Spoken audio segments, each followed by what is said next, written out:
welcome Umberta Telfener, who's a psychologist of system using a systemic method, the method of systems theory. Everyone knows her, and we have a precise, detailed bio in the website. Let me introduce you to Danielle Bazzi, who has also held the seminar for us. She talked about Lewin, who's the psychologist of field theory. And then the other, Fabio Ciriachi, is a writer. Miftos Manetas is an artist. Who else? Francesca. Francesca is our philosopher from Sicily, etc. I hope I didn't. And others will join us. Fantastic. Thank you. I'll take a little bit of water. Sorry. Hello, everybody. I'm finding out how difficult and interesting it is because you are from completely different fields. And I'm a psychologist. I do psychotherapy. I'm actually the president of the European Family Therapy Association. We are systemic. So, and we are doing a big congress in Lyon at the end of August 1995. We usually meet once every 3 years. And it is quite interesting because we use system theory and we have used naturally Bateson. And then the second big figure, I would say, after Bateson, the star, one of the stars, was Heinz von Foerster.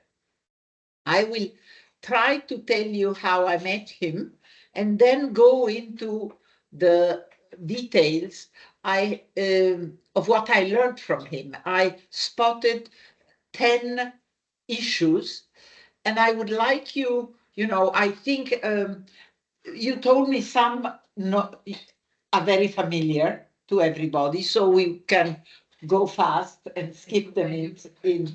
And while you told me that some issues that I underlined are not as known, and we could remain on those. Every time you want, interrupt me, so it becomes a dialogue if we manage. Oh, this is my talking. Yes. Okay. Can I do like this? Yes. Perfect. It doesn't appear in the recording. Yes, I was wondering if you were writing and you were writing too much. So I was wondering if you were trying to communicate with me. Allora, come share? E faccio questo. Perfetto, adesso clicca qui sul PowerPoint.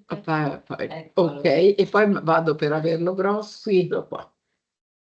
Ok. This is Heinz. You all know him. I will tell you a little bit of how I met him.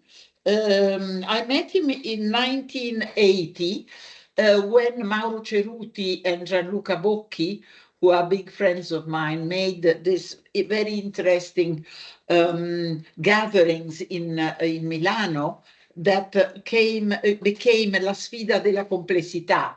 That is a very, very interesting book, I think, and they started calling people who were dealing with complexity and with systemic thinking and with new science. And it was very, very interesting. I met Heinz there, and I was stunned by his energy and by his need to interact with people all the time and connect. I spent, he did a conversation, a presentation that was then in the book, La Sfida della Complessità. And then I spent the evening with the group, and he needed to eat very, very little, very often. And Milano at the time, it was 1980, was closed. It was a Sunday, and it was a sort of a treasure hunt to find food for Heinz. All the bars were closed. It was a different world from now that everybody. So it was a fun story. I met him a second time in 1984. He was giving a seminar to us systemic therapists. And he was saying something, he was explaining Popper falsificazionismo, falsifying theory. And what happened was that the translator corrected him and said, oh, Professor Heinz von Foerster is saying that when it rains, it could be that when the street is wet, it has not rained. So we were quite all astonished by this, and I decided to translate him. And there I found somebody, and we became friends. I was translating him, and from then on, from 1984 till he died in 2002, I think he was in some ways my teacher, my master in therapy and in. I have a degree in philosophy, but I mainly used Heinz ideas for working in therapy. I have a lot of anecdotes on him, and we'll go on telling some. I remember meeting you and you said, oh, you have to tell that, but I don't remember which one it is. So naturally, the first teaching that you all know is the fact that an epistemological choice is inevitable. And he talks about the science, in some ways, of the science of lenses, taking this, but who spoke about this in a big way is certainly Bateson. It is interesting because Bateson and Heinz von Foerster met just once when he was invited by him, by Bateson. But they didn't, while, well, Bateson died in 1980. And the story of Heinz, you probably know it, or I don't know. How many of you know Heinz's work quite well? Can I have them all? Can I see them all or not?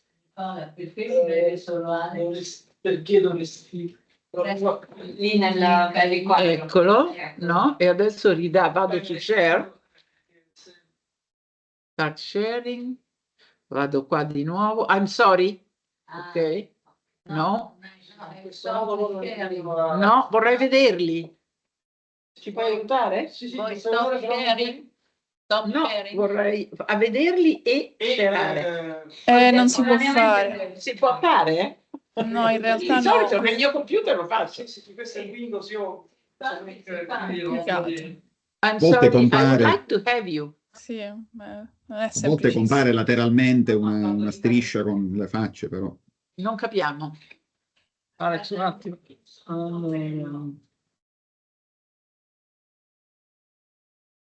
Ecco. Mi ha detto di fare così? Ah no. Side by side, vediamo se Così. Va bene.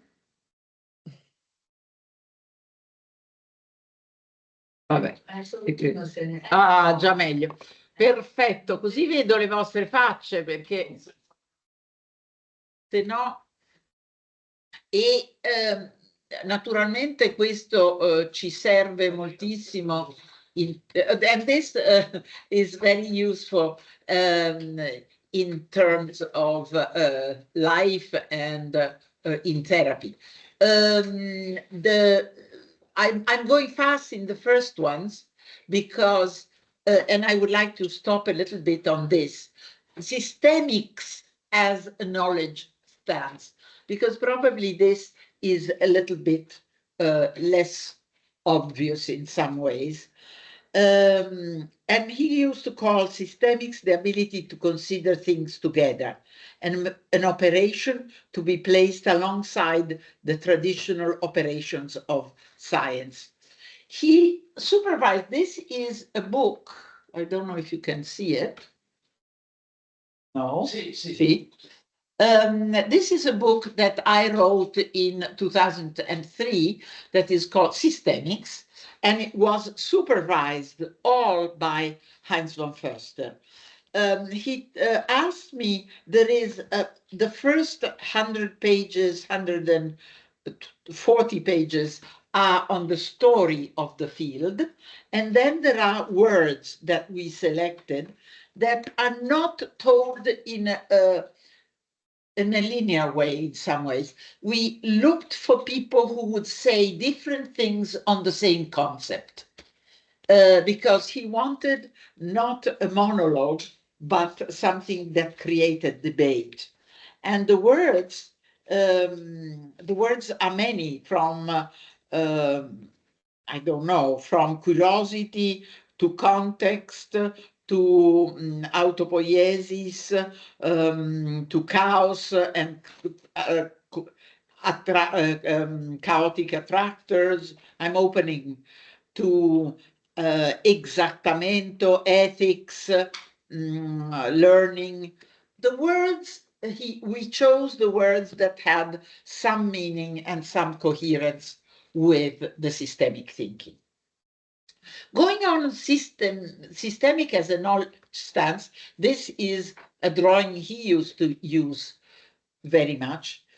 There should be two complementary ways of seeing and thinking. This comes from the introduction of Systemica. One is the way peculiar of science, currently thought of too often with a capital S, which comes from from ski, dividere, and also puts forward a definitive methodology. Then there is a complementary way of thinking and observing. That is systemics, which comes from sun, putting together, in such a way that the different divided parts together form a whole. If you choose to divide, is science.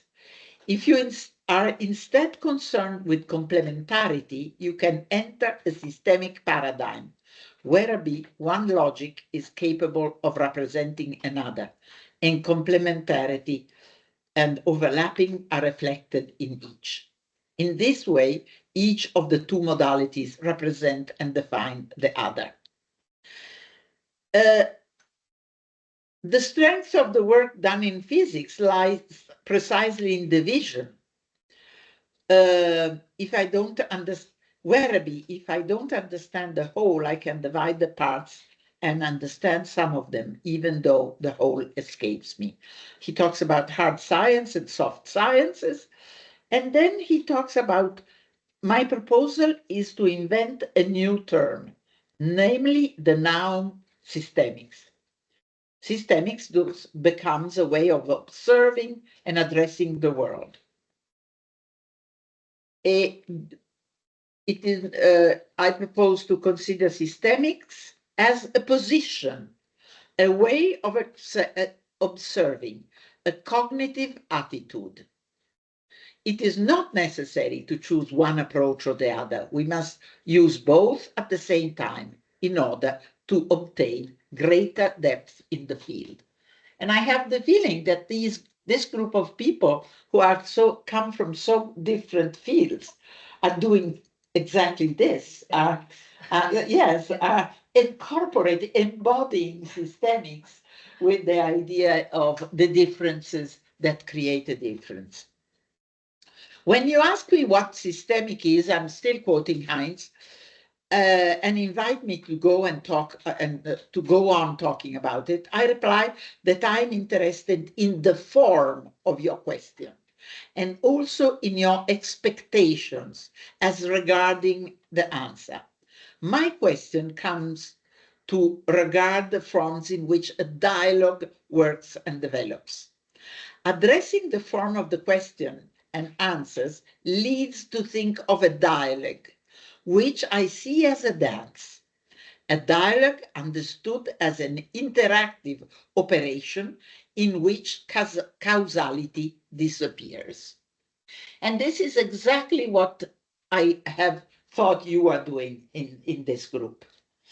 Systemics is developed by people who want dialogue, who want to think together, to dance. examining the form of the question, means highlighting, or in any case, negotiating a common domain. Analyzing the context of the question means not giving answers that bring the conversation to an end, but asking which shared domain the question was framed in.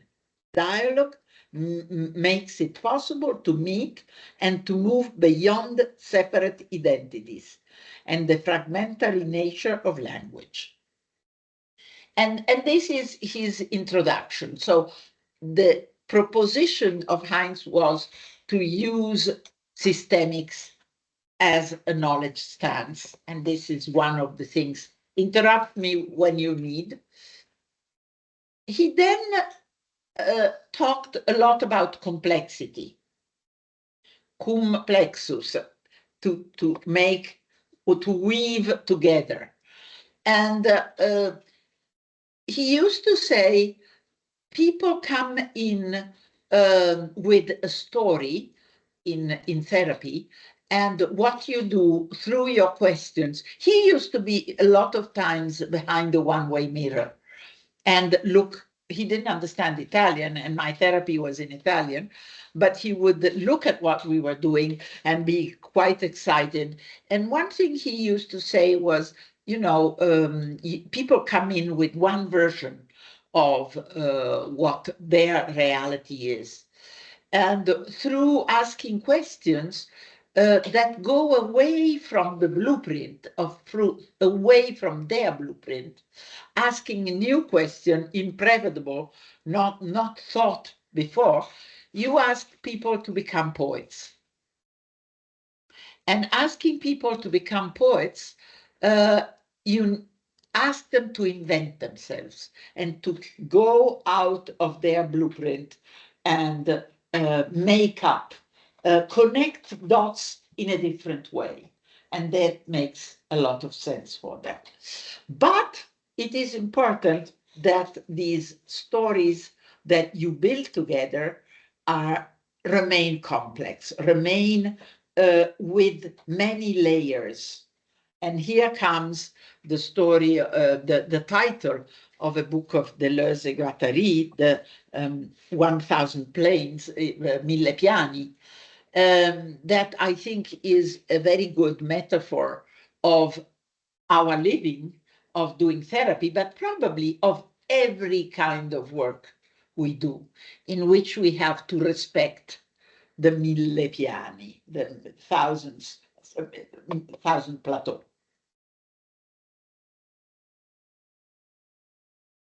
Second order cybernetics. The observer becomes part of the dance. This is a picture by Velázquez.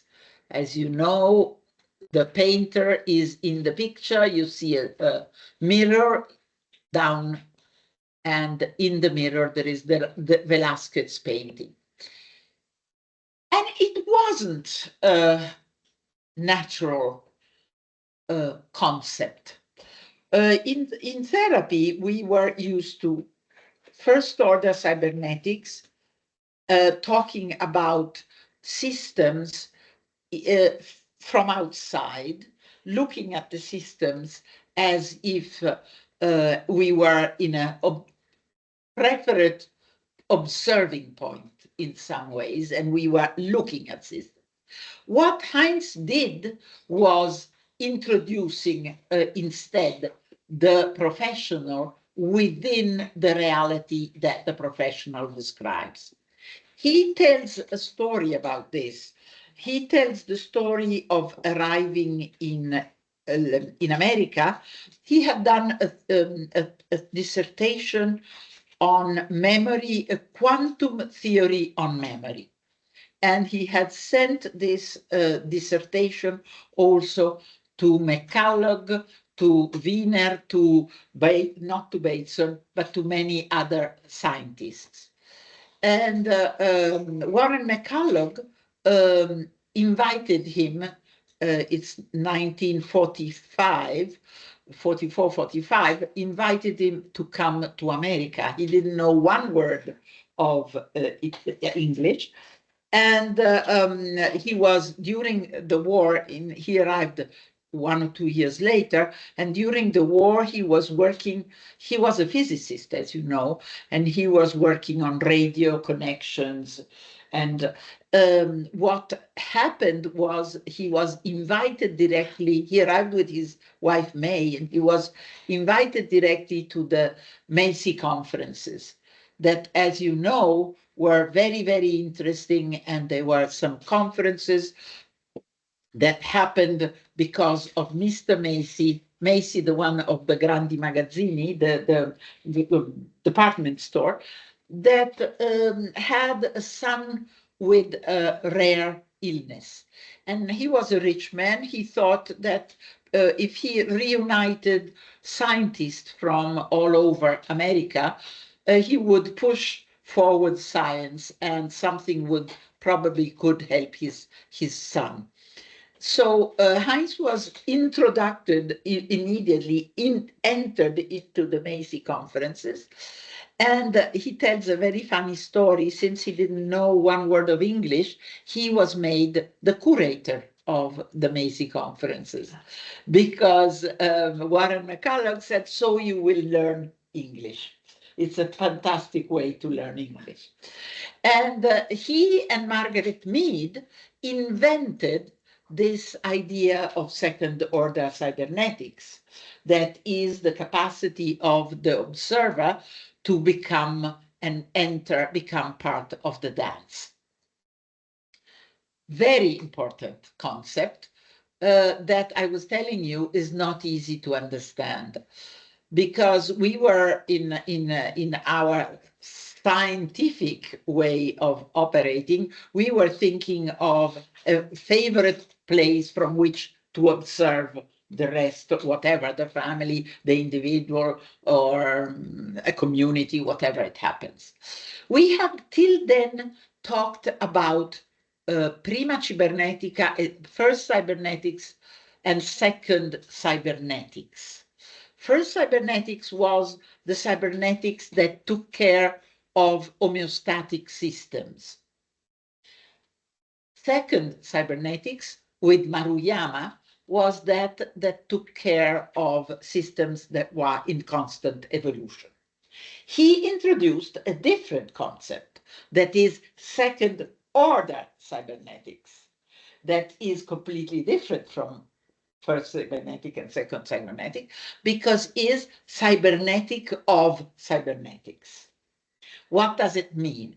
It means that we are into the picture, and we cannot talk anymore about objectivity, we cannot talk about the others, but we have to talk about the relationship that involves us. I'm really simplifying in some ways. Whenever you want to interrupt me, do it. He used to say Descartes it was wrong. He said cogito ergo sum. He should have said cogito ergo sumus, because we in the dance we become a community. And we could remain on this second order cybernetics for the whole speech among ourselves, because first, because it was very difficult to, in some ways, to enter into this jump. It's like a reflexivity is a jump in which is not me utilizing my theories and looking at something, but it's me utilizing my theories, utilizing my lenses, looking at the relationship between me and the others. So I come in twice, and this is a big, huge difference in second order. I am in the picture. I cannot talk about myself alone, or I cannot talk about the others. I can only talk about a situation, whichever, within stating, declaring my point of view, my prejudice, my lenses, and declaring which are the lenses that I am utilizing in the comment I'm making. So it's com'è? Una capriola. Will. H-I-L-L. Will. It's that. What he's saying. Yeah, you have to be in and be out. And that is the many stances that he taught me, in which we talk about being in the relationship, but not only in the relationship. I am with you in trying to look at your faces, if you are interested or not, if you agree with what I'm saying. But at the same time, I'm here deciding what to do at a kind of a technical level, deciding, should I make an example? Should I stop? Should I ask questions? So there is a second layer of this relationship. And then there is a third one, a reflexive one, in which I am outside and I look from here, the relationship between me and you. So there are, and then there is another one, there could be even another one that is a contextual one. So the observing positioning in a second order cybernetics become plurimos, more than 3, 4, 5, 6, whichever, indefinite. There is certainly a contextual one. For example, you see me, I have a screen and have you in front of me, but I have them in the back. This creates a contextual way of talking, or that has a particular dance, a particular way of acting. Do you have some problems still here? Are you curious of something? Am I simplifying too much? No, it's very interesting. Is it okay? I hope they hear you, but I think they do, otherwise they would have told. Do you hear me? Yes, it's interesting. Thank you. Okay. Thank you. Because it was not easy to decide at which level to what to talk about and how. How do you, I have a question for you. Do you utilize second order concepts in your work? Yes, I think it's very interesting because everything what you're talking about is a long history that, to my mind, comes from the deconstruction of this philosophical ego from the 19th century, Yeah. and older. And it came from the pre-Socratic even. yes. There was a very interesting article by von Glasersfeld, the friend of Heinz that I met many times. He was an expert in Piaget, and he wrote something on the constructivism and the second order and the pre-Socratic. I couldn't quote it now, but I remember this article. By the way, if you want the introduction that was written with Heinz, and it's old because it's more than 25 years, you go in www.systemics.eu, and there is the introduction in English. That is a site I don't adjust. Systemics.eu. He was also a representative of constructivism. And he used to say, is the world invented, or is the world invented or found out, or scoperto. And he was very interested. He used to send me these little, all his articles with, he's doing little articles, and we will talk about am I apart from the universe, meaning whenever I look, I'm looking as if though a peephole upon an unfolding universe, or am I part of the universe, meaning whenever I act, I'm changing myself and the universe as well. And he was in favor of the idea that we were constructivists. And this again created a big debate in the American systemic field. There was a radical constructivism of von Glasersfeld. There was the constructivist epistemology of Heinz. And then some cousins came along, Harré with the social constructionist theory. And being systemic, instead of uniting, they started fighting. And the fight was each term that I'm using has a long history. Naturally, I am, how do you say, I am simplifying this story naturally. And in the presentation that I'm taking you to, instead, every construct, for example, constructivism has many pages and the story of it. So what does it mean to be a constructivist for me as a psychotherapist? That I will not go and look for the story, that I will make a difference between the story lived and the story told, naturally, and that in therapy I will look at what is said, not as the real issue I have to deal with, but I will also try and organize the problems.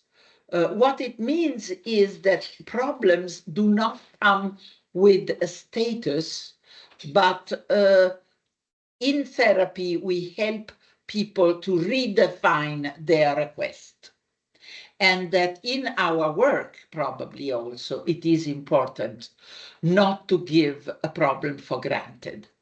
What does it mean, the four constructs I was talking about?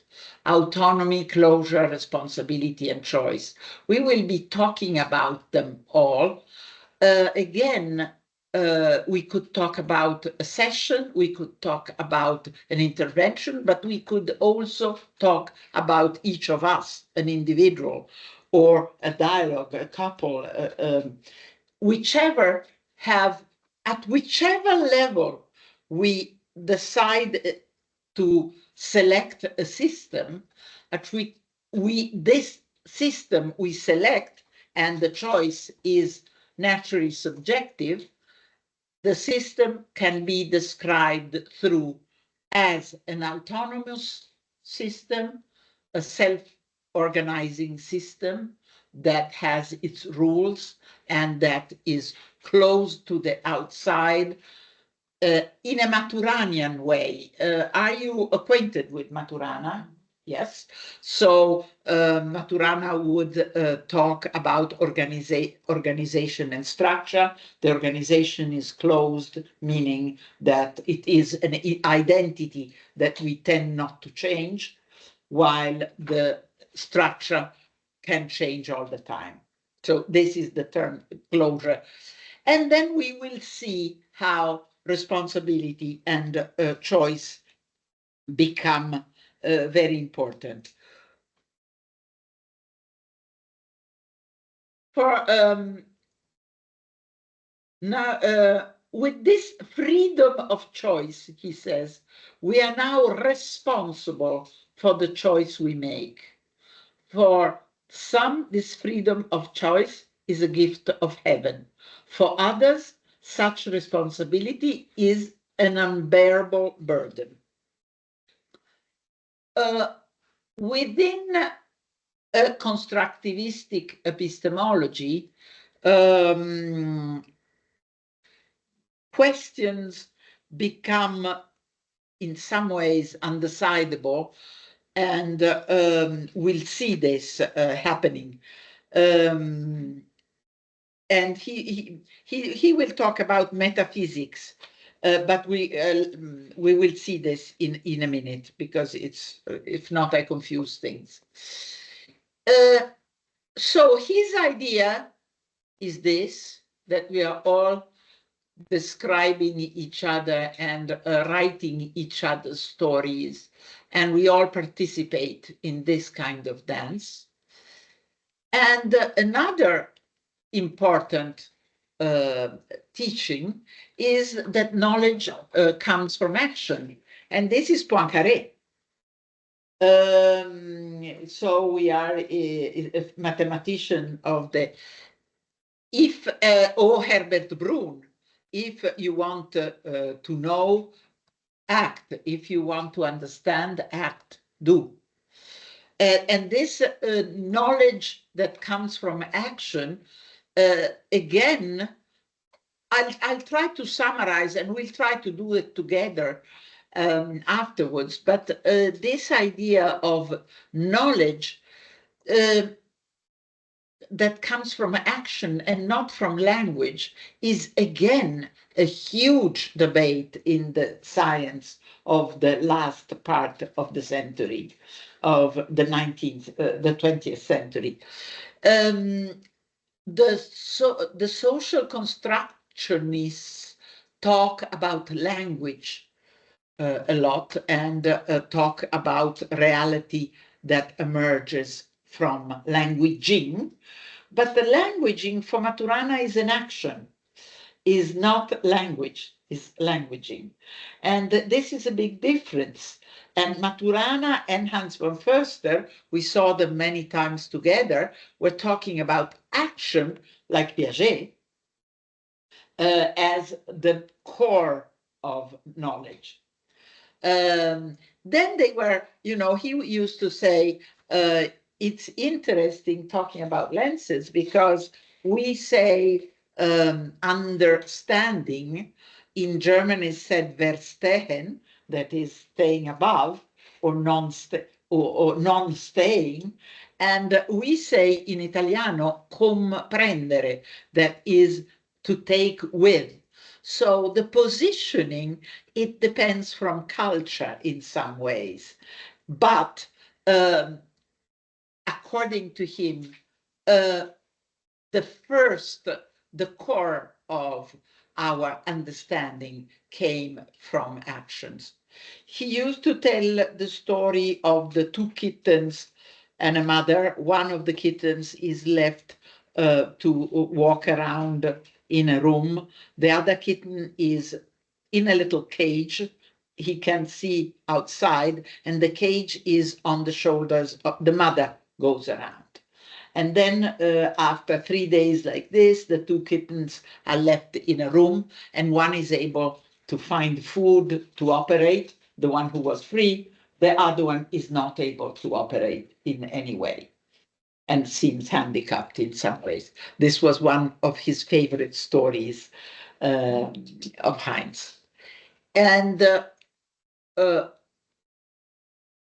in these so verbal times, so psychologically contaminated, words do not seem to be enough as a tool of disturbance in therapy. Doing and making others do has become indispensable as a way to activate reflection, to keep the relationship alive, and to propose disturbing or elements, or to perturbate. And here, what I did, I wanted to show you in my room, I have tiny little transitional objects, and I asked people to identify themselves with one of the. to define their games or whatever. I suppose you were asking, who are you? No, I asked who is your partner, Oh. not who are you. Ah. Because in a cybernetic and circular and complex way, I don't want to work on the person, But on the relation. on the relationship. So I would ask, who is the other for you? And it makes a lot of sense because it's a way of not falling in some ways in an ego trap, I would say. And you work also on imagination because circularity comes along, because you ask somebody to tell a story not about one person, but about more. And here I have two little stories that I like quite a lot. This is with an individual, and I asked this lady, choose your husband, your lover, and yourself. You can imagine who the lover is and who the husband is. Poor husband. Poor husband. And then I asked this person, now introduce the lover.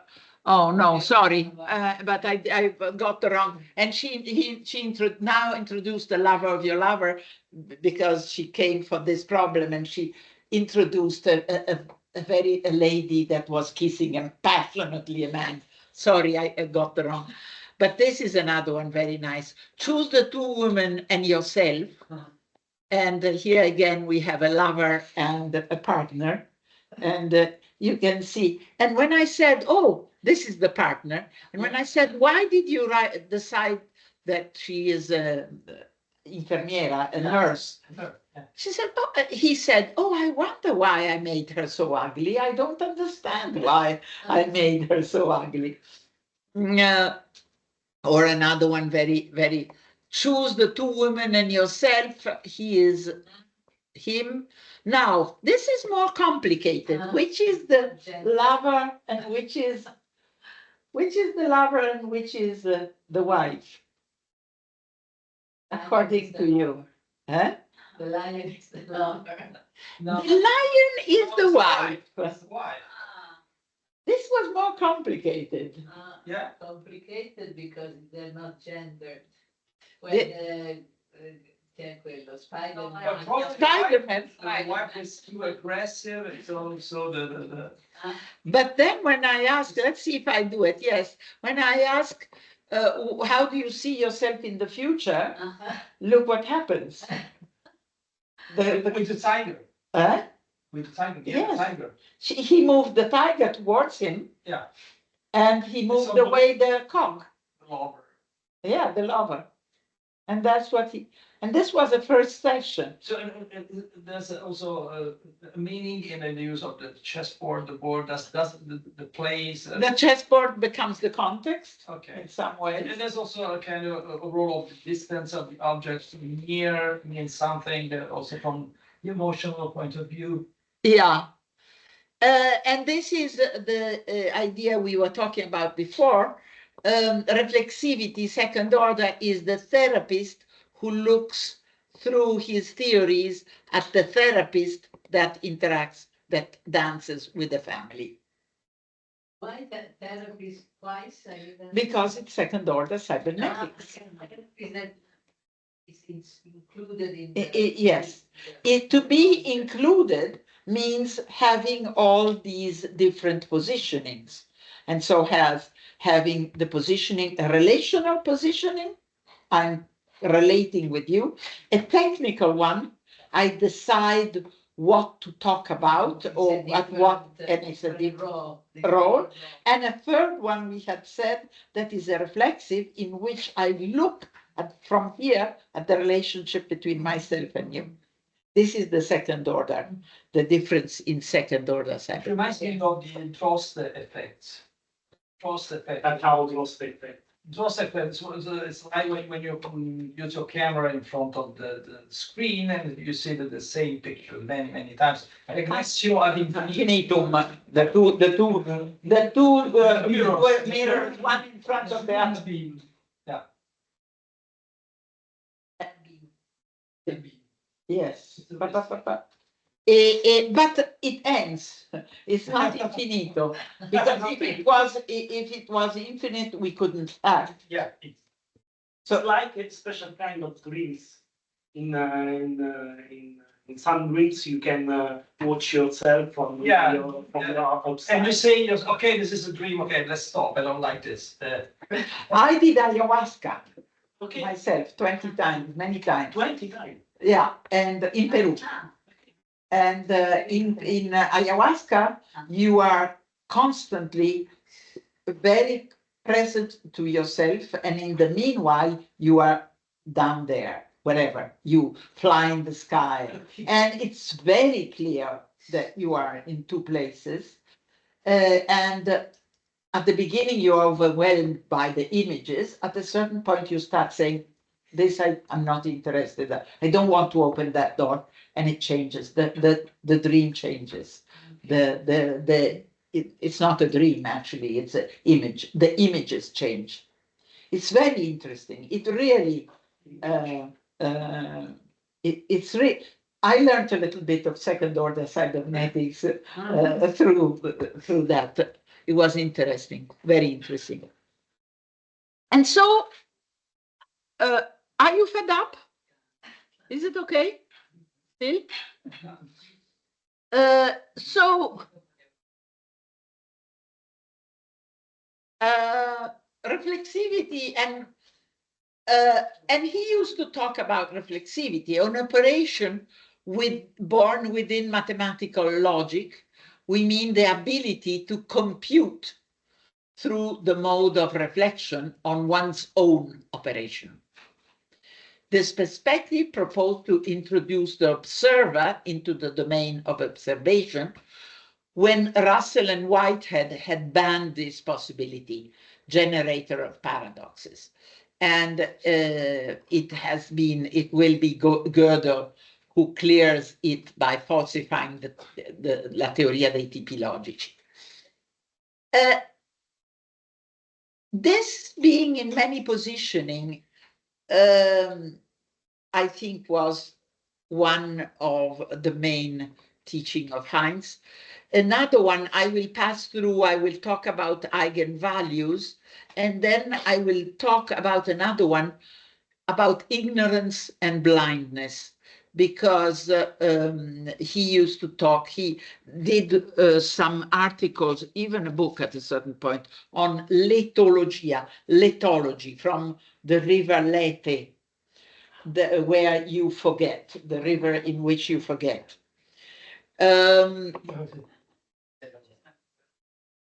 So, are you familiar with the term eigenvalue in any way? No. A mathematical one. In terms of, for example, whichever number you do the root, la radice quadrata, square root, you will arrive to 1. Whichever number you choose, doing recursively the square root, you arrive to 1. And 1 becomes the eigenvalue of every number.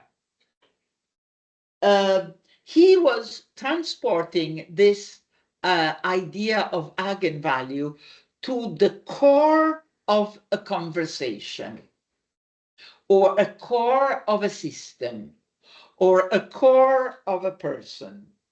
So if you let a closed system operate recursively on its result, sooner or later, it will converge towards a stable behavior, a fixed point, an attractor, a self-behavior that manifests itself in the system through observed ritual, spoken language, maintained customs. And he thought that communication is an eigen relationship in a closed system that operates recursively. And So, he was going I have looking. a question. Go ahead. Is this eigen, as in the title with the H, or is it eigen, like eigen relationship? Without an H, sorry. Is it a German word, eigen? Yes. Okay, then I can I'm sorry. understand. You're right, sorry. I Englishized it. So doing, I can understand it from the German word. yes, self-value, Yes. self-value. And Autovalore, in italiano infatti autovalore. dialogue is the only tool for breaking out of self-reference and learning to learn. And he taught us to look at these constancies that came out in a communication, in an interaction, in a communication. And he was very careful at looking at them. And it's very interesting, the concept of attractor, because it has an isomorphism that goes through systems. What do I mean by an isomorphism? That if I'm working with a family, for example, there will be certain behaviors or word or gesture that will repeat itself and that will have a meaning. And we can find that that word, ritual, or gesture has a meaning not only in the here and now of the relationship we are having, but also in other systems connected. For example, it could have a meaning for me and my life, and it could have a meaning for the extended family. And systems have these isomorphism that you see through eigenvalues. And he was again teaching us to look at these isomorphism. We talked about doing research in therapy, for example, and he suggested us to do research through spotting out eigenvalues and looking at them, because they are constant in the story of a system in some ways. So you can find them again and again and again. Or they could be oggetti identitari o azioni identitarie in some ways.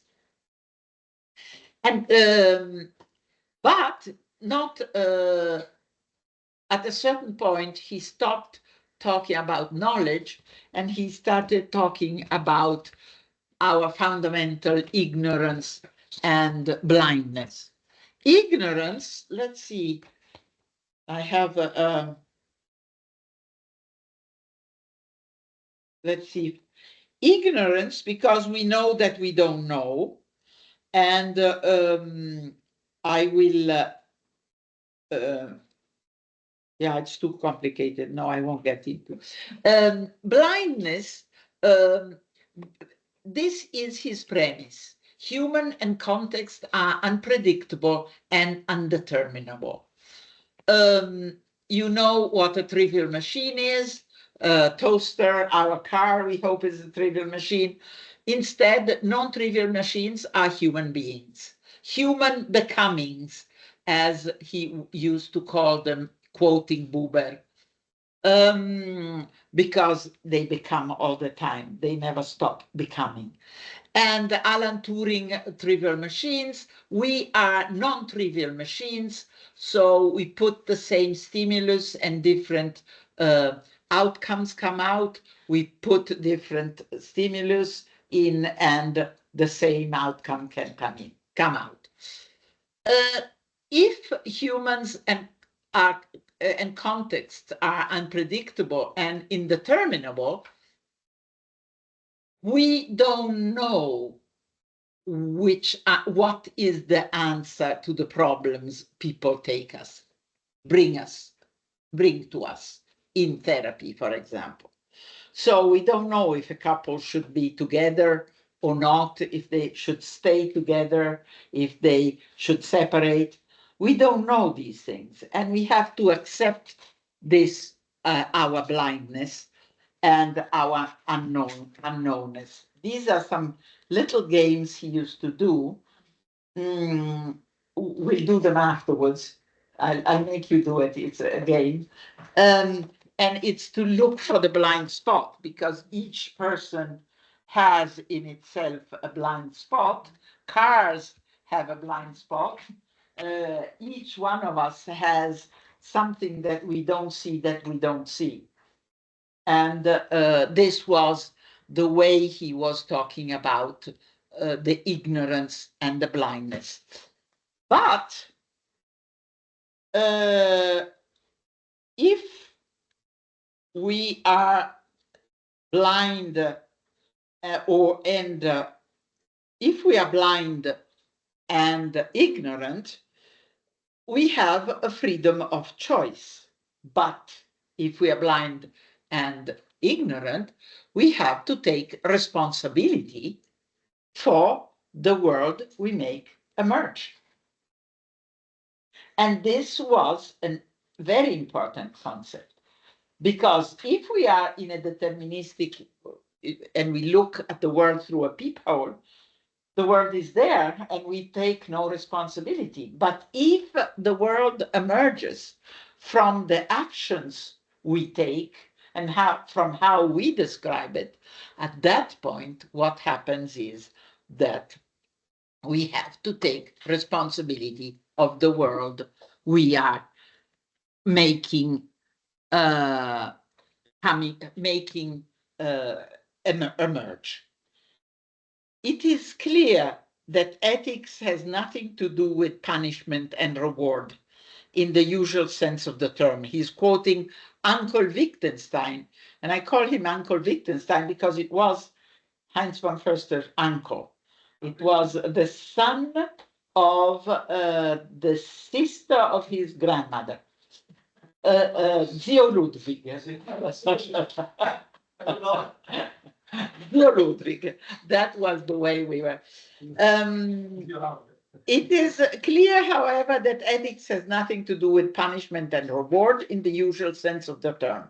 Nevertheless, there must indeed be some kind of ethical reward and punishment, but they must reside in the action itself. So he said, of ethics we cannot speak. How can we deal with ethics? In order to deal with ethics, luckily, he used to say, for ethics has two sisters that allow ethics to remain unseen. And the two sisters of ethics are metaphysics and dialogics, intending language and actions that ride on an underground river of ethics. What does he mean from metaphysics? Do you bear a little bit more? And then we'll 5 minutes. What do we mean from metaphysics? We become metaphysicians anytime we decide upon, in principle, undecidable questions. So, is a number divisible by 2?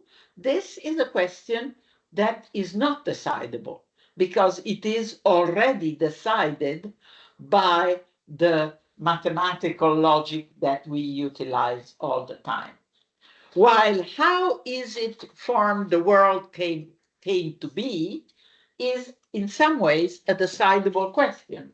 And we can have many, many theories, different ones. Question about the origin of the universe is one of those, in principle, undecidable questions. Only those questions that are in principle undecidable, we can decide upon. But then, as I was saying before, we have to take responsibility on how we decide to answer them. And it would be very interesting if we used Heinz von Foerster's ideas to deal with the wars right now that are happening, because it seems that people are working through an idea of right or wrong as if it was objective, and they're not able to put themselves in the shoes of the others in any way, and not able to participate to a dialogue in any way. So it would be very interesting to use this way of the not content, but form of the dialogue. That makes a lot of sense. So responsibility and ethics were the ways in which he used to finish every. He became very famous for us systemic therapists. He was called in many times, and he would talk about these things I'm talking to you about. I did them in a very day-to-day way. He used to be a little bit more sophisticated, certainly much more sophisticated than in this presentation. But every presentation he would do would end with ethics, and with the idea that if we are second order cybernetician and constructivist, we have to take responsibility and for what we are saying and for how we are saying it. And the ethics is implicit, but it comes out through the attitude we have, the language we use, and this idea of knowing that we are not responding in a yes or no manner. I will end with two of Heinz's ethical stances. And again, it's very easy. A is better off if B is better off, and operate in order to enhance the possibility of everyone around you and yourself. Enlarge, enlarge, enlarge. And this tells you a lot about him and who he was, this full of energy man who was trying all the time to make people around him feel comfortable. And these, I think, I'm sorry because I really simplified, but I didn't know, you are so different from one another that I probably simplified the conversation a little bit too much. I hope I didn't ruin Heinz's teachings. We'll open up for questions, debate, discussion, your ideas. We'll start dancing. Okay, thank you, Umberta. It was really useful, I think. So I would open the floor to questions. I have some, maybe here we have some. Ah, si possono fare anche in italiano? Sì. Più facile, visto che anglophones possono risentire dalla registrazione. Ecco, Daniel, trovi convergenze col field theory o trovi differenze? Le differenze non posso pensarle adesso, ma ci sono convergenze, naturalmente. Per esempio, Stop sharing. Stop sharing. Sì. Should I speak Italian or English? As you prefer. Well, so everybody can understand. So there is a parallel. For example, this theme of the observer is part of the observed situation, I would say, is a theme that came up with Levine already after the First World War, when he noticed, and when he makes an experiment, he's the leader of the experiment, and the way he asks, the way he is he gay, is he tired, influences the way his people that are in the experiment answer. So this so this was a very first stance of being aware of that the way we thought objectivity is ancient. We have to think about objectivity, about science in another way, because we influence the Let's think also experimental that, situation. that Heisenberg won the Nobel Prize in 1907 or 6 or something like that on this, on exactly on the same theme. Yeah. Yes. And, Well, and of course, the parallels with psychoanalysis are very obvious, because Freud found out that transference is one of the most important processes in a relationship that is an analytical relationship. Can I interrupt you? Yes, of course. This is the difference. This is very useful, this conversation we are having, because, for example, Freud would speak about the feelings of the therapist. With Heinz, we go not so much on the feelings of the therapist, but on the feelings or on the theme of the dance that involves in the field, not so much one person, but the whole field. And I think Heinz von Foerster knew Levin, they knew each other. Was he at the Macy conferences? Yes, I yes. think so, yes. I He thought was, no? when you said that he didn't speak a word of English, with Levin he could have a dialogue, because they both spoke German. Yeah. Oh, with many, McCulloch, many of them, they could speak German. Yes. Many. Go on telling. It's very interesting. I interrupted only for a while. Yes, no. I mean, with Levin, the very important thing for psychoanalysis now is that he, with the concept of the field, which is of course a systems theory, like the field theory, we have different words for about the same things. And with Levin, those psychoanalysts that took over his view of the field, of course, say now that there is no one person psychology anymore, but we are in a field. And also this field is not only of two persons, but the field is populated by all the figures that enter. And I found it very nice to see your figures that all drawing one another. Yes. Ah, no, the little ones. Yes, the little ones.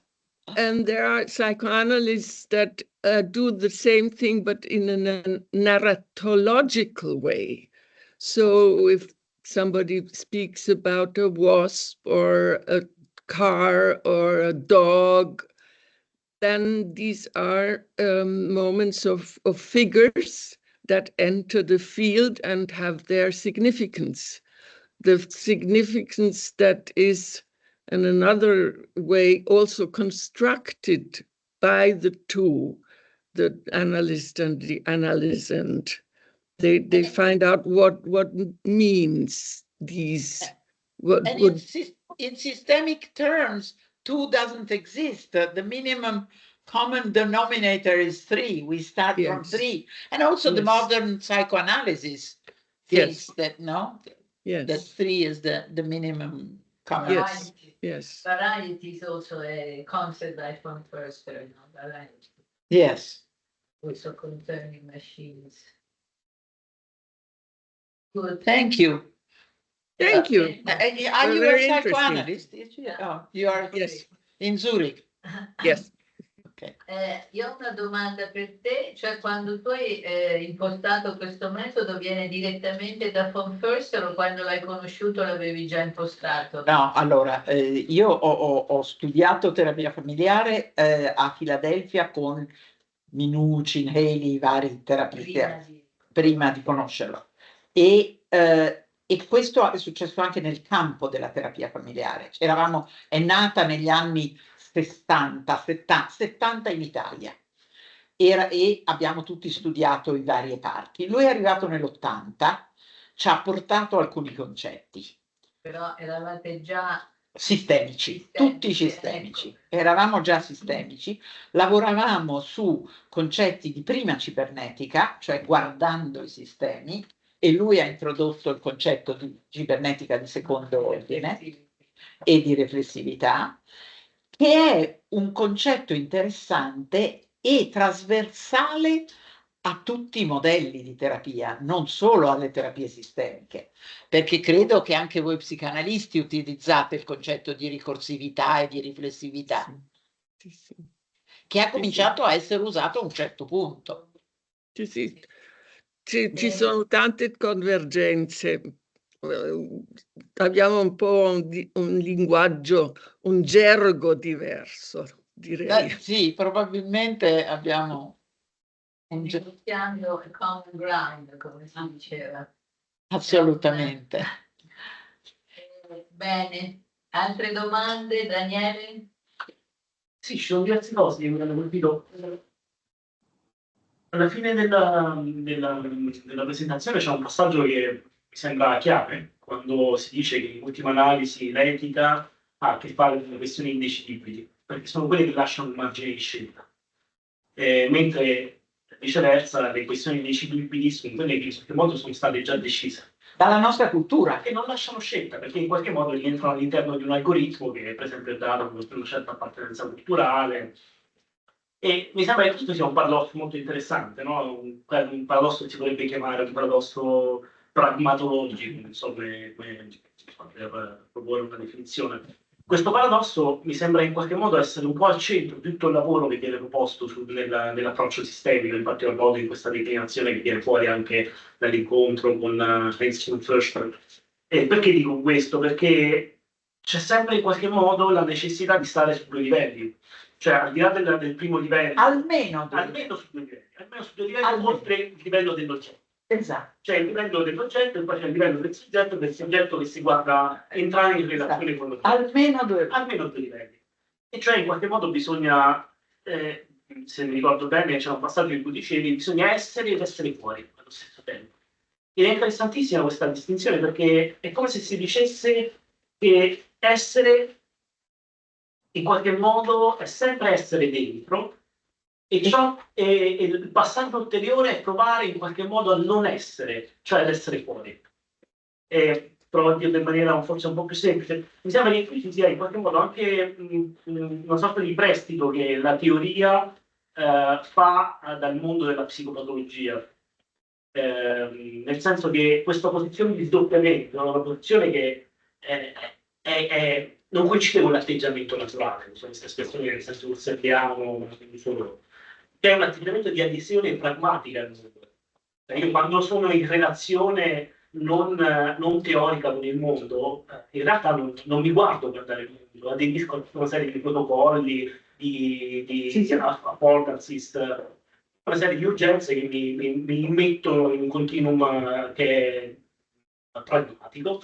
Però poi quando entro in un rapporto teorico con il mondo, mi sdoppio, mi guardo guardare il mondo, sono in una relazione problematica, una relazione in cui il soggetto è parte del quadro, in cui il soggetto si sente in qualche modo e si prende per, non dico per un oggetto, ma per una realtà che entra in contatto con le altre realtà. E in questo c'è qualcosa di... E una volta è interessante quello che dici, mi vengono in mente due o tre cose. Uno, un giorno gli ho detto, l'umano quanto è natura e quanto è cultura? E lui mi ha detto, che domanda stupida, Umberta.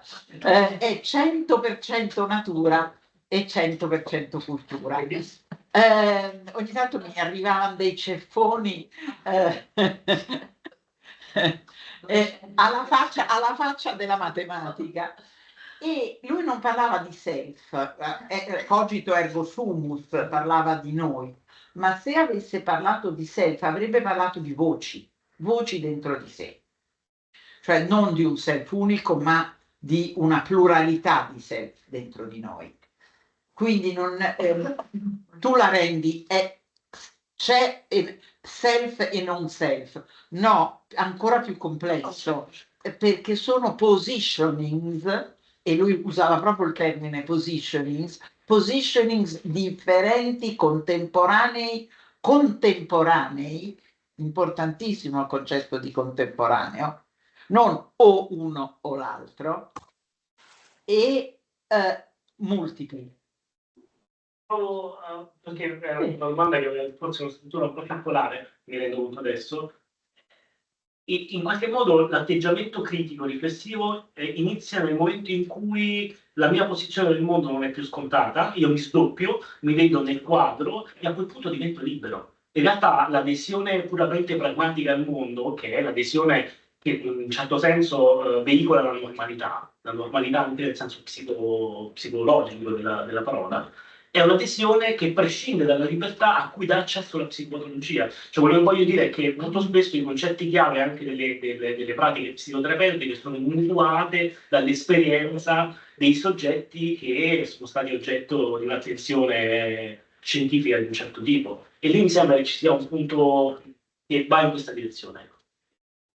Posso essere d'accordo. Poi lui lavorava, non so quanto sapesse di psicopatologia, anzi so che ne sapeva poco, ma faceva supervisione ai nostri lavori guardando l'armonia dei gesti, non capiva una parola certe volte di italiano, io ho fatto poi il suo traduttore in giro per l'Italia molto spesso, e quindi l'ho visto in vari contesti con varie persone lavorare. E però faceva delle supervisioni meravigliose perché prendeva delle cose periferiche e le amplificava, l'ape di cui parlava prima, no? Di cui parlavi prima te. E lo faceva diventare un evento, una piccola cosa che diventava perturbativa, che entrava nella situazione e usava qualunque cosa. Qualunque scusa era buona per perturbare, qualunque oggetto, pensiero, errore, iniziava questa danza che perturbava. E quindi tra la cibernetica del primo ordine e del secondo ordine c'è anche uno spostamento di campo di indagine, oppure questa forma di oggettività che in fondo avevano nella prima generazione, essendo per lo più scienziati, neurologi, ingegneri, viene applicata anche alla scienza. Che ne è della scienza? Come diceva Daniele, bisogna cambiare il concetto di oggettività. Che anche la scienza subisce questo. Lui dice nella cosa che io leggevo prima, sono due modalità che per guardare alle cose. Restano separati oppure devono in qualche modo inevitabilmente negoziare appunto i loro metodi? It is not necessary to choose one approach or the other. One comes from ski, I divide, one comes from swim, I put together. We must use both at the same time in order to obtain greater depth of the field. Per la complessità sarebbe bello usarli tutti e due. Quindi è un'operazione non di dire la sistemica è meglio o la teoria dei sistemi è meglio, ma è uno sguardo, è una lente e sono rispettosissimo dell'altra lente. Anche perché vuol dire anche sistemica puoi avere se non c'è la scissione. A me di noi proietta le cose che sente, le cose che fa, che probabilmente sempre le simulazioni, i fenomeni collettivi studiati attraverso la riproduzione delle azioni individuali. Cioè, come fai a studiare un sistema se non è un modello anche degli individui, degli elementi che lo compongono? E quindi sono due parti della stessa medaglia, perché obiettivamente la realtà è fatta così. Cioè, I 1000 piani. sì, mi piace molto. Tra l'altro, mi è venuto in mente, a proposito di immagini, una slide che avevo messo posto in un seminario che avevo da Alessandro a Catania. Avevo trovato, cercato su internet qualche cosa che mi desse l'idea dei livelli della realtà che si sovrappongono, e nei quali la causalità in qualche modo è un fenomeno circolare che passa attraverso tutti questi e che non ha una direzione, un punto di inizio preciso. Mi viene in mente anche la rete di Indra, che è un concetto che venga dal buddismo, una rete in cui i nodi, in ogni nodo si riflettono tutti gli altri.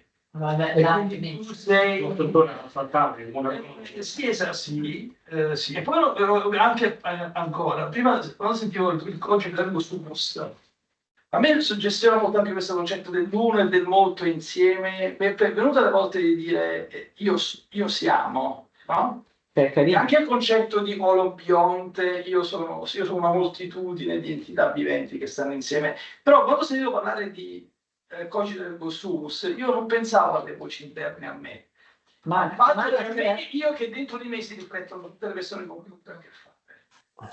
E questo di nuovo sono tutte e due veri, no? Sì. Heinz è stato criticato dai costruzionisti sociali dicendo si occupa, sono stati criticati Varela, Maturana e Heinz, tutti e tre, dicendo si occupano di quello che succede tra le orecchie e non di quello che succede tra le persone. Niente di più falso, perché se uno legge bene Heinz parla tantissimo della comunità che si costruisce attraverso la comunicazione o attraverso le azioni che si compiono insieme. In questo momento noi siamo una comunità unite, e l'eigenvalue, il valore self, è Heinz. Siamo una comunità uniti da un argomento che ci raduna qui per 2 ore. Poi d'altra parte chi sono io se non la somma e la proiezione di tutti quelli che hanno avuto a che fare con me. Certo. E anche un po' di più. No, sì, ma perché poi si combinano gli elementi. La somma non è la No, non è la somma, non potrebbe dare in maniera letterale, no? Io non volevo dire l'intero. Lo so che volevo c'è Alessandro, che volevo polemizzare un po' con Qui abbiamo uno e abbiamo 2. Allora, prima domanda di Signore, io non so i nomi, quello sopra, con la risposta. sì, Clive, you have a question. Or a comment. Well, it's a bit of a comment. It's a bit of a Yes. question. So I'm a physicist. I'm very new to this area, as I know Brunello. I'm a friend of Brunello, and so I very much appreciate being able to participate So in these forgive me things. for my language. Your English is better than my Italian, I'd say. So, but the thing that intrigues me about this as a physicist is that you, as a field, as an intellectual area of research and interest, which no doubt it is, you tend to use these very, very definite mathematical terms. I mean, I've written some of these down. I mean, you talk about causality, you talk about second order, you talk about eigenvalues, you talk about fields, you talk about observers. All these things for physicists are very, very precisely defined. To think about, for example, an observer, I mean, observer and causality, these things are coming from relativity. You talk about eigen, well, these are mathematical ideas that were developed at the end of the 19th century, mathematically. Second order is a very, very precisely defined term in physics. So I find this is quite interesting that you borrow this language, and I think it's a good thing. I mean, I can see what you're doing, but it's difficult. It's even within the field of physics. We have experimental physicists, we have theoretical physicists. Even in that sort of, compared with this area, closed system, to have discussions where these terms aren't precisely defined is very difficult. If I lose credibility totally with a theoretical physicist if I use one of these terms in a loose way, and you seem to use these things in a sort of a very cavalier way. Do you know that Heinz von Foerster was a physicist? He was. I'm sure. I don't. I'm sure. You don't know. I mean, I don't. He was a physicist. Well, that's okay. And I'm not using these terms. I'm using these terms because Heinz was using them, and he was a physicist, and he did his dissertation on the quantum field hypothesis of memory.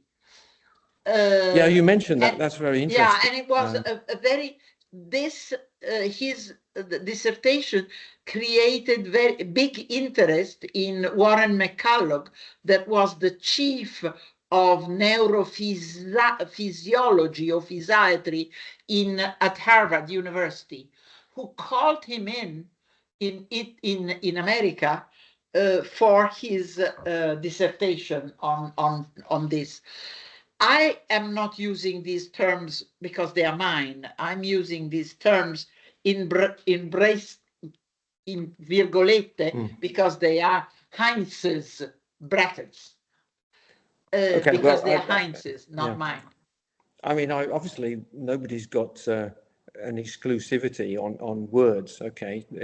But I just find that you mentioned Heisenberg. Well, he talked about obviously the uncertainty principle. Again, that's an intensely mathematical topic to talk about. You got the Nobel Prize in 1932 about that in quantum mechanics. So, so I think I can understand an ex-physicist, if you like, using these words because they seem to have some I don't know, link or some way of evoking an idea. But I find it quite strange that such precise definitions are being used in such vague ways, And I think what he did. I'm not talking. I don't feel offended because I'm not talking about myself. Well, I think what he did after the Macy conferences was utilizing all his physical theory to apply it to human systems. And what Heinz did was try to apply it to human systems and to apply it also to the theory of change, how to change human systems. Yeah. That was his main interest. And probably he used most concepts from the physicist domain. That's for sure. Yeah, well, but I just point out trivializing them, as you are saying, probably. Yeah. No, well, they're mathematical. They're mathematical properties of things. They're defined in a mathematical way, and as far as I can see, there's no mathematics involved in this. Oh no, there is huge of mathematics if you want it. I just don't understand it. Wait. Okay. There is huge of mathematics. I would like to send you. There is a lot. No, not here, but necessarily. But there are huge, big quantities of formulas and whatever you want in his articles that I skip usually because I'm not a physicist. Okay.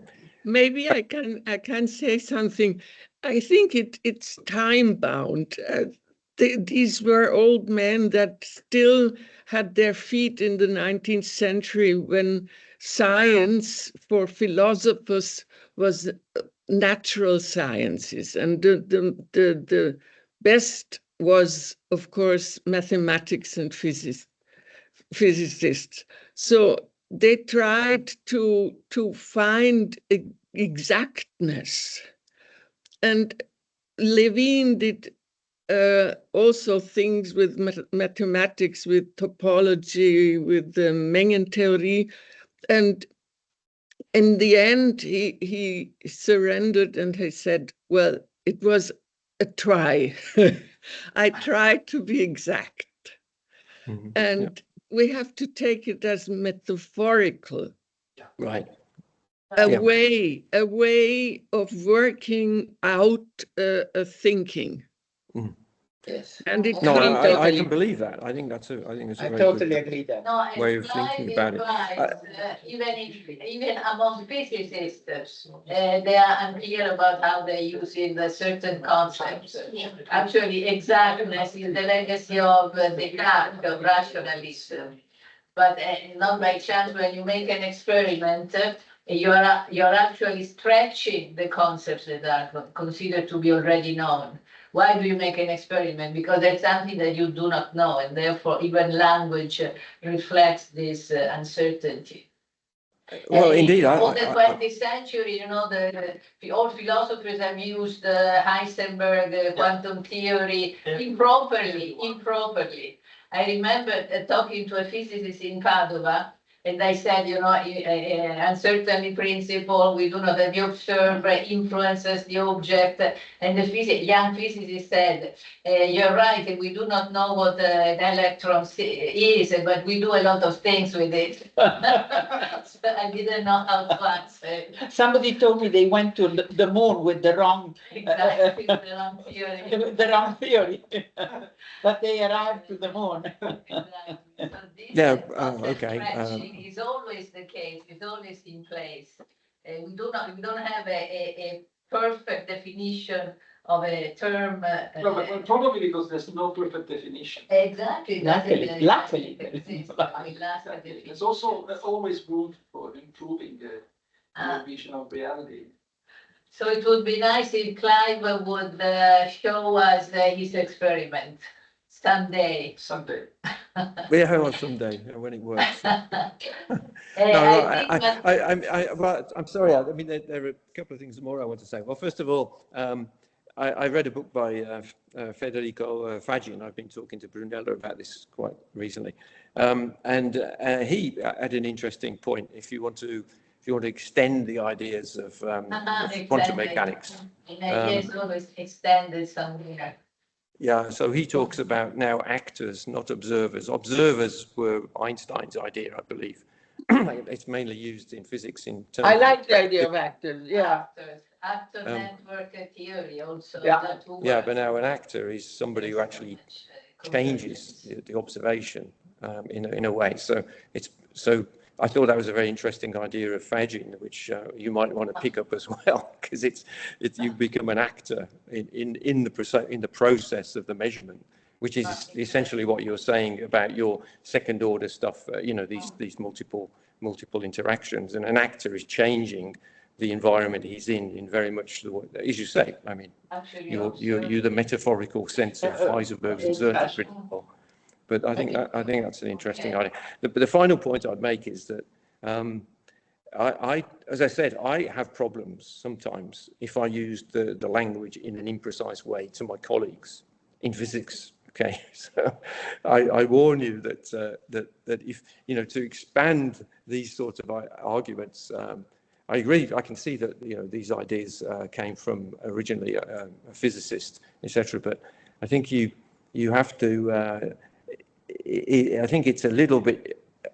Dare I say, disrespectful to physicists to use their terms in such a vague way.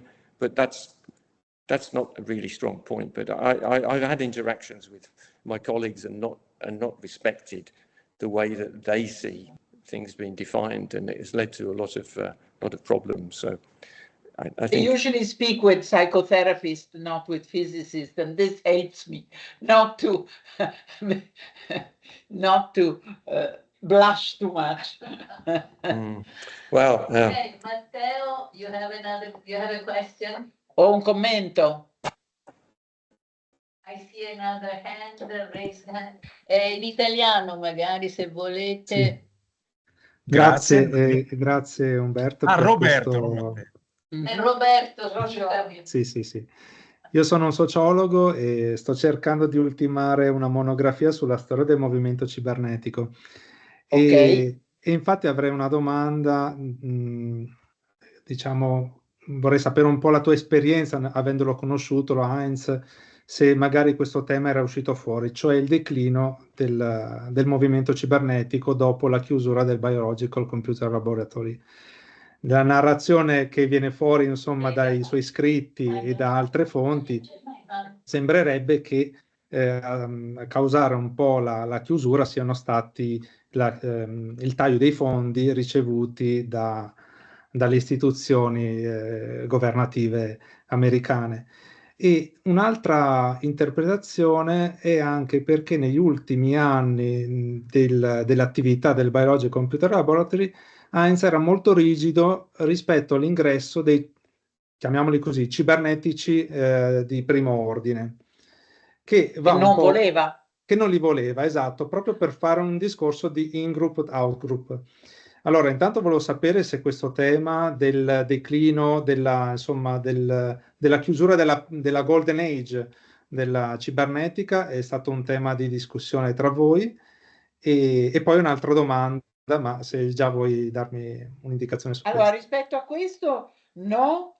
Allora, io cibernetica, fra l'altro, leggerò con molta attenzione il tuo libro, perché è una parola che in Italia viene usata pochissimo, no? E quando invece io sono andata in America, e sono andata in America la prima volta nel 76, tu non eri nato, alla Philadelphia Child Guidance Clinic, e ho cominciato a conoscere, non so, ho conosciuto Bateson, ho conosciuto Margaret Mead, un po' di persone. Allora la società cibernetica era in grande, faceva lavoro, lavorava. Esatto, Poi sì. sono tornata di nuovo nell'86 con Heinz, conoscendo Heinz, e già anche la società cibernetica lavorava un po' meno e Heinz si era ritirato a Pescadero. La sensazione era che ci fosse solo la società cibernetica che portava avanti il lavoro.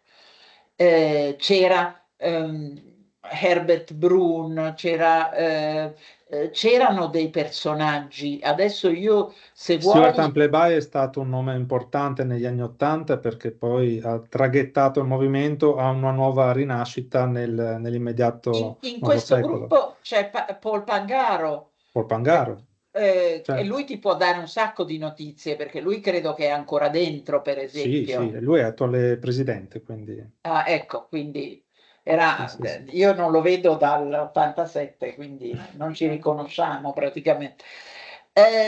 Ti posso dare, tu dove vivi? Milano, Ah, ti posso dare uno o due libri non usciti di Heinz, da cui poi forse te li impresto, puoi vedere alcune cose che potrebbero essere.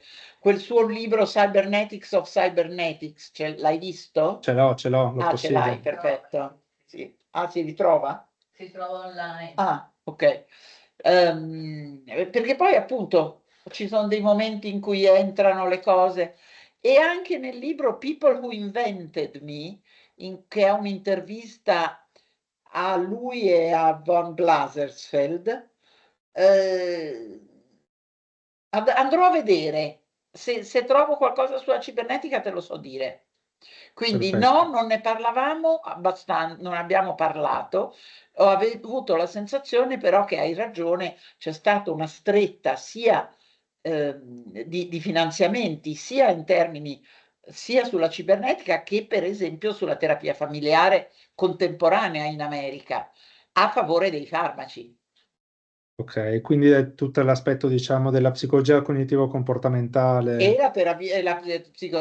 la psicoterapia cognitivo-comportamentale che segue un modello medico. quindi in un certo Vero. senso ha vinto McCulloch, nel Ha senso che vinto. lui era favorevole all'uso degli psicofarmaci, aveva insomma delle posizioni molto... Sì, però io ho una meravigliosa storia su Warren McCulloch che ti racconto breve breve. lui diceva, che mi raccontava sempre Heinz, lui diceva prendiamo degli individui e gli chiediamo se gli piace una mela o una pera e dicono una pera, poi una pera e una fragola, dicono la fragola, poi una fragola e una susina e dicono di nuovo la fragola, poi gli dici la fragola e la mela e gli umani potrebbero dire la mela. Sì. Gli logici diranno quanto sono stupidi gli umani. Io, Warren McCulloch, dico quanto sono stupidi i logici. Perché no, è un concetto di eteropoiesi. Sì, sì, sì, sì. No, Sì. e quindi di lavoro su. Questo era un aneddoto molto carino, secondo me, su Warren, che era un uomo di un'apertura, mi è stato raccontato, molto grossa. Sì, sì, anche dalle impressioni che ho io, avendo letto un po' i materiali delle Messi e altre fonti, sì. Poi avevo una seconda domanda che, diciamo, non è proprio una domanda, sarebbe il tema di un altro seminario, e cioè il rapporto tra la terapia sistemica, o meglio, il pensiero sistemico e le istituzioni. Nel senso che, voglio dire, io lavorando in università mi scontro quotidianamente con progetti di ricerca, ma anche con approcci alla didattica che sono assolutamente indecenti rispetto al tema dell'efficacia.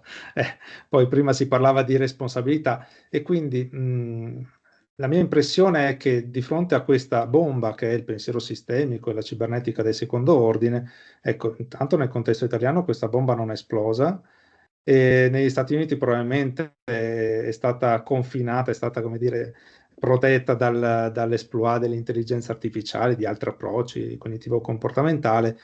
Però, dato che tu hai una posizione anche istituzionale, no, nei confronti del panorama europeo, volevo sapere com'è il rapporto appunto con le istituzioni.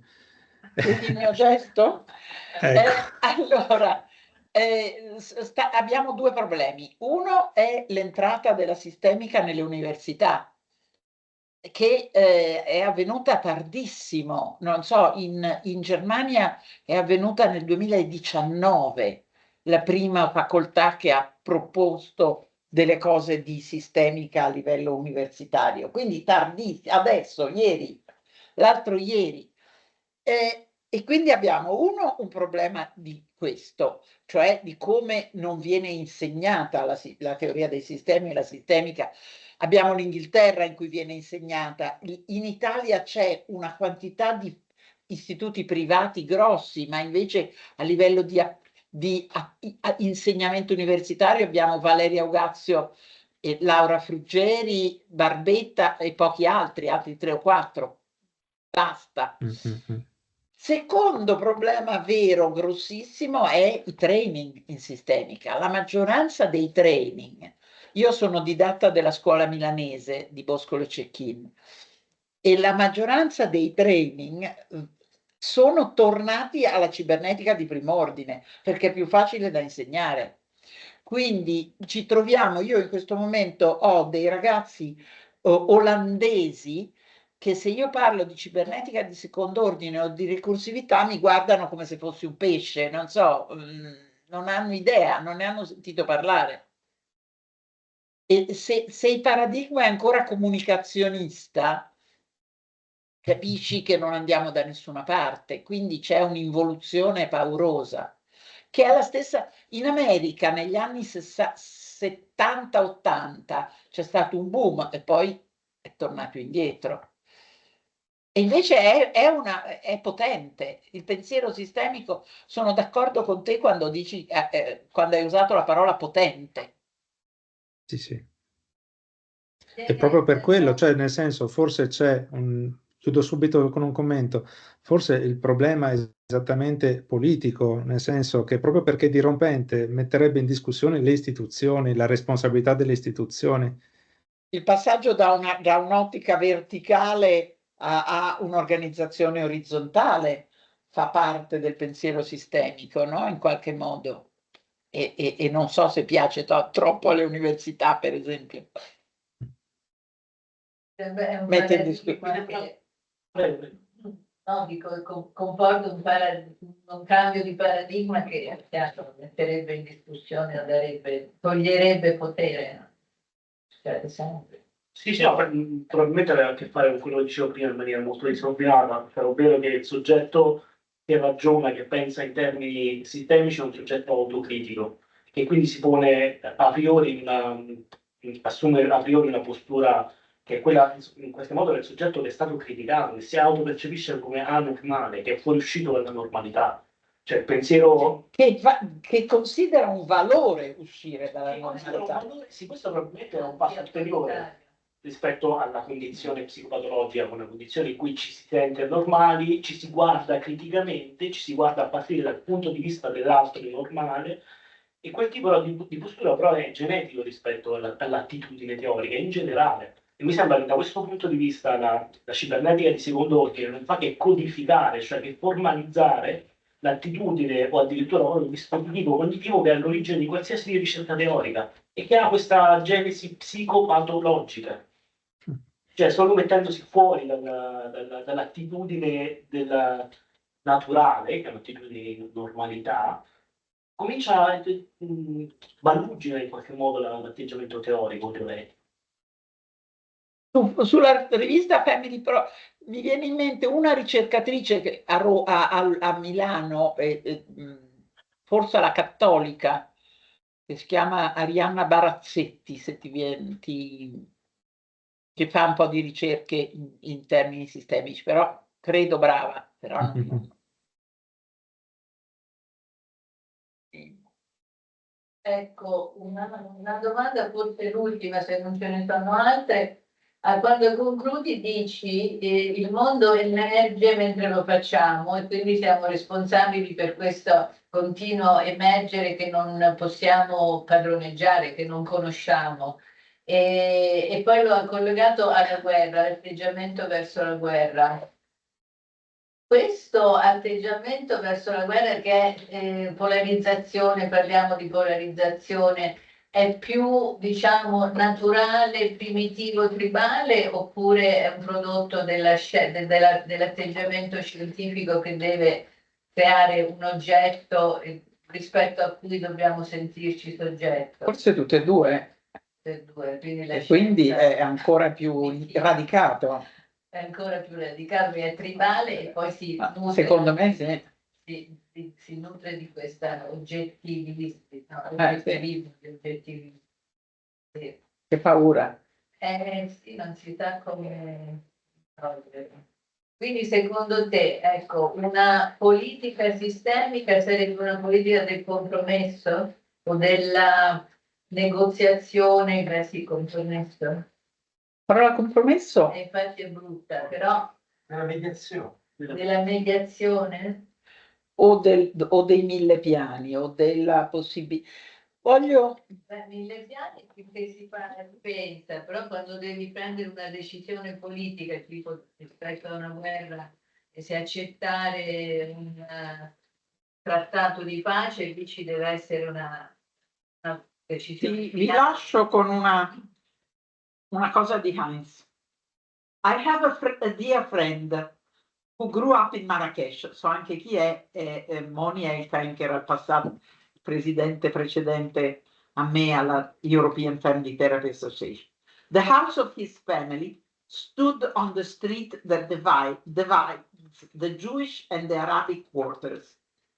As a boy, he played with all the others, listened to what they thought and said, and learned of their fundamental different views. When I asked him once who was right, he said, they are both right. But this cannot be, I argued, from an Aristotelian platform. Only one of them can have the truth. The problem is not truth, he answered. The problem is trust. È bello, no?